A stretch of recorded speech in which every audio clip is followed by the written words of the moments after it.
Hey everyone, it's Jordan here from SwitchWatch. How's it going? Today I've got a review of Pic-a-Pix Deluxe on the Nintendo Switch. This is a Picross game from Lightwood Games, a small studio known for their cheerful puzzle word games. Is it any good? Let's find out.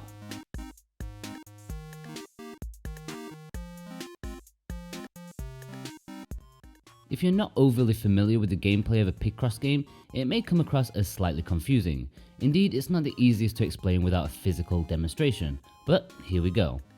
You have a grid of empty squares. Surrounding the squares are numbers which are indicators as to which squares need to be filled in. For example, if one row of the square says 1, 4, 2, that means you'll have one square that needs to be filled, then a gap of unknown length, then 4 in a row that need to be filled, followed by a gap, and then finally 2 in a row that need to be filled. Your job is to work out which ones they should be.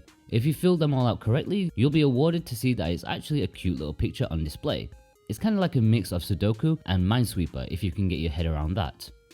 Pic-a-Pix adds colour to the mixture, which does separate it from a lot of the competition. The numbers that surround the square puzzle also have a different colour, which indicates which colour they should be filled in with. You can cycle through the available colours with the shoulder buttons and input as you wish. It does change the typical gameplay slightly, as the addition of different colours can make gaps between filled blocks more vague. For example, if it says 1, 1, then if they are different colours from each other, maybe there will be no gap at all.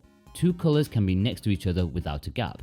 I like this. Without wanting to state the obvious, it does add a little vibrancy to what can otherwise be a sombre game. As a slight contradiction, Pic-a-Pix Deluxe does offer classic black and white puzzles for those who want a more classic old school approach to things. It's mechanically solid, and there's very little issue I have with the game overall. Game inputs are made either by the buttons or use of the touchscreen. While both work fine, I found the buttons to be far more efficient. Having to tap the fill, erase or warning blocks of every time you want to do something different just seemed to waste time. Interestingly, there is a multiplayer cooperative mode where up to 4 players can join in to help complete the puzzles. In all honesty, I'm struggling to find the true appeal of this edition. Maybe I could see adults helping out with younger children, but aside from that, what's wrong with being a backseat gamer? I just don't see it adding anything. One aspect I'm undecided on is the lack of punishment. From the Picross games that I'm used to them being quite a tense, nail-biting experience, since you do have to take risks at times. Perhaps choosing a square you're only half sure about. Getting it wrong usually tells you so and punishes you by taking time off you in a countdown. None of that is present in Pic-a-Pix Deluxe. This is definitely on the more accessible side of the genre.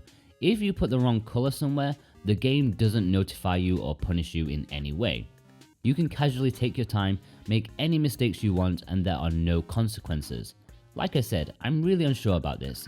Yes, it's better for young children or those learning how to play the game, but it just lacks tension and the sense of excitement that I'm used to. Yes, I'm used to getting excitement from Picross. As someone who's sampled Lightwood Games' efforts previously, it's fair to say that the presentation isn't really their forte, or at least low on their concern list. It's a simple affair with very little to excite the senses.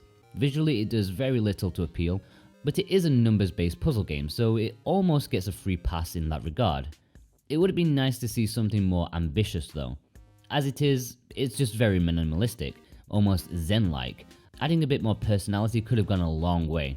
The music in particular is a disappointment thanks to one song seemingly repeating over and over again. Even though the song itself is a nice retro tune, it very quickly becomes rather grating to hear over and over again. This is one game to turn the volume down and play your own music of choice.